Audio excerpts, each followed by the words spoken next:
Bomba, Casa Branca diz que não exclui usar força militar para tomar a Groenlândia. I could just ask, there have also been reports that the U.S. could potentially buy Greenland as one potential option on the table. What would such an offer look like? Is there anything monetarily you could provide, any details there? Well, that's something that's currently being actively discussed by the president and his national security team. And I would point out that the acquisition of Greenland by the United States is not a new idea. This is something that presidents dating back to the 1800s have said is advantageous for America's national security.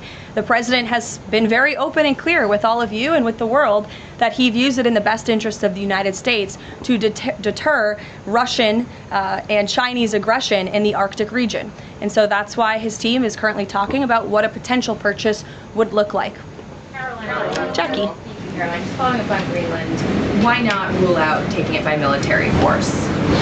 I know that past presidents and past leaders have often ruled things out. They've often been very open about ruling things in and basically broadcasting their foreign policy strategy to the rest of the world, not just to our allies, but most egregiously to our adversaries. That's not something this president does. All options are always on the table for President Trump as he examines what's in the best interests of the United States.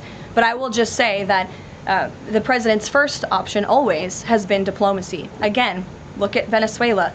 He tried ardently to strike a good deal with Nicolas Maduro, and he told him, I will use the United States military and you will not like it if you don't take such a deal. And look at what happened. With respect to Iran, the president said the same thing, right? He tried to have serious interest in a deal with the Iranian regime with respect to their nuclear capabilities. They were not interested, and so Operation Midnight Hammer happened, which was another remarkable military success under the leadership of this commander-in-chief. So the president keeps his options open, but diplomacy is always the first. Quickly, just one additional follow-up on that. Does the president recognize Denmark's ownership as part of the kingdom? Because there have been some Republican senators questioning, the claim that Denmark has to Greenland. Is the president in that camp with them, questioning the legality of I have not heard him question it personally, but you're welcome to ask him yourself next time you have the chance. Sanctions are being lifted for Venezuela. We got to lift some sanctions to let the oil come in. Can you talk about that just very briefly? Yes, so the U.S. is selectively rolling back sanctions to enable the transport and the sale of Venezuelan crude and oil products to the global markets, yes. Caroline. Annie. Thank you. There are some reports from Venezuela that the country's leaders are cracking down on the population, specifically suppressing public expression of support for Maduro's ouster. Is that kind of behavior consistent with what the president wants to see, how the president wants to see the leaders take on the population? It would not be consistent, and I'll let the president's national security team speak further on that. I know they are well aware and tracking. Kelly. Two questions. One, on the seized vessels, the Bella, the Sophia, can you tell us where they're headed, what happens to any existing cargo, and you reference personnel but potentially facing prosecution? That's one thing I'd like to follow on. And then on the Bella. Yes, okay. And on Annie's question, if I could also ask, does the administration believe that the interim regime should release all political dissidents and prisoners and return detained Americans? That's not a question that I've personally spoken about to the president with, so I will let him answer that question. I don't want to make new policy at this podium today with respect to Venezuela. With respect to the two ships that you mentioned, I spoke with you about the Bella 1. There was another vessel this morning, the Sophia, that in coordination with the Department of War, the Department of Homeland Security apprehended it. This is a stateless, sanctioned, dark fleet motor tanker, and this occurred without incident. This vessel was operating in international waters and conducting illicit activities in the Caribbean Sea. The U.S. Coast Guard is escorting the Sophia to the United States for final disposition. To answer your question, Kelly, directly, this was through Operation Southern Spear. The Department of War is unwavering in its mission to crush illicit activity in the Western Hemisphere. And as the president has repeatedly stated, we're going to defend our homeland and restore security and strength across the Americas. Dasha, go. Caroline, thank you and Happy New Year. Thanks, you too. Two questions, one on Venezuela, one on Greenland. You've repeatedly at the podium called the current leadership in Venezuela interim leadership. There are Republicans and Democrats alike that say they want to see elections in Venezuela. The president had said it's too soon to do that right now, but is there a timeline for elections in Venezuela? Is he committed to seeing that this year, for example? You just said the president has answered that question, so I will reiterate what the president has said a few times now to all of you, which is that it's too premature and too early to dictate a timetable for elections in Venezuela right now. Caroline, you just talked to Jackie about diplomacy first, right? The Danes have repeatedly said they are willing to collaborate on all of the concerns that the president has, whether it's more troops, mineral rights, intelligence sharing. Why does the president feel he needs to own Greenland and not and put out the threat of military action when this could be done through diplomacy? Well, who said diplomacy isn't taking place behind the scenes, Dasha? I mean, the president is interested in diplomacy. His national security team is as well. And of course, he's always willing to pick up the phone for everybody and hear out their concerns. But the president is the president of the United States of America, and he's always going to be very clear about what he views as being in our nation's best interest. Reagan.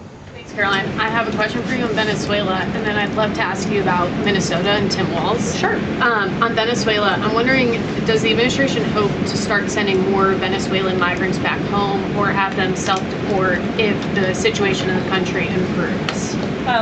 As far as I'm concerned, the policies of the Trump administration and the Department of Homeland Security have not changed. All those illegally present in the country are subject to deportation. And I would just like to add, how we got here. The president was very clear on the campaign to the American public, and it's one of the many reasons they resoundingly reelected him back to this office, that he was not only going to crush foreign drug cartels, but that he was not going to stand by and watch as the illegitimate Venezuelan regime was sending illegal criminals and gang members and rapists and murderers to our country, which happened to the tune of thousands under the previous administration and president. And so there could be nothing more America first than this operation that took place last week. And I would just remind all of you in this room that there were innocent Americans like Jocelyn Nungare who lost their lives at the hands of dangerous Venezuelan criminals who were sent here by the Maduro regime. And that has been the president's North Star and guiding principle throughout his entire policy since January 20th. Tim Walz in Minnesota. Does the administration believe that Tim Walz potentially dropped out of the governor's race because he could be under criminal investigation? I don't know if there's a criminal investigation. If there was, I wouldn't be able to comment on it from up here, to be honest with you. But I think Tim Walz probably dropped out of the race because he realizes he no longer has the support of the people of his own state, which is a remarkable downfall considering he was the number 2 on the Democrat Party's ticket just about a year ago. When it comes to Minnesota, the fraud that we have seen, the wide scale of fraud is really remarkable. It's egregious. I would encourage every single journalist in this room to go to Minnesota and to cover it yourselves. As for the Trump administration, we have officials who have been on the ground almost every day. Secretary Noem was there yesterday. Secretary Bessent will be traveling there later this week to talk about the fraud and to do a roundtable on this very topic. And I would just like to leave you with an update. To date, the Department of Justice has charged 98 total defendants in several Medicaid fraud and related case programs. 64 were convicted, and 85 of the 98 charged were of Somali descent. The DOJ has also issued over 1,700 subpoenas, executed over 130 search warrants, and they have now added more attorneys to their office there to absorb the case flow. DHS is on the ground going door to door conducting large-scale criminal and HSI investigations. They have also sent approximately 2,000 agents to Minneapolis to assist with law enforcement and immigration enforcement. As I said, Secretary Noem was on the ground yesterday. The Department of Health and Human Services has also begun requiring a justification and photo evidence for all child care related payments nationwide, and they required Minnesota to conduct a full audit of all child care centers. They also froze $185 million in funding to Minnesota. And Dr. Oz, who was just here, also notified Governor Walz they're going to begin auditing Medicaid recipients and deferring payments on claims based on waste, fraud, and abuse. The Department of Labor is also conducting a targeted review of Minnesota's unemployment program. Department of Agriculture requiring Minnesota to conduct recertification for SNAP recipients, and HUD has launched investigations into the public housing. SBA has also suspended nearly 7,000 borrowers amid suspected fraudulent activity. So, with all of that, rest assured this is an all-hands-on-deck effort from the entire administration to get to the bottom of this and to ensure that the ripping off of taxpayers in the state of Minnesota, and it won't just be Minnesota, it'll be any state across this country where fraud has taken place, and we are protecting law-abiding, tax-paying American citizens. Este website pode ajudá-lo a melhorar a sua leitura e compreensão auditiva em inglês. Recorrendo a IA, divide as frases em segmentos curtos e fáceis de entender. Com o leitor, pode ajustar a velocidade, fazer pausa ou recuar para compreender cada frase. O site disponibiliza tradução em 20 idiomas, facilitando a aprendizagem. Basta escrever engnest.com no seu navegador e experimentar.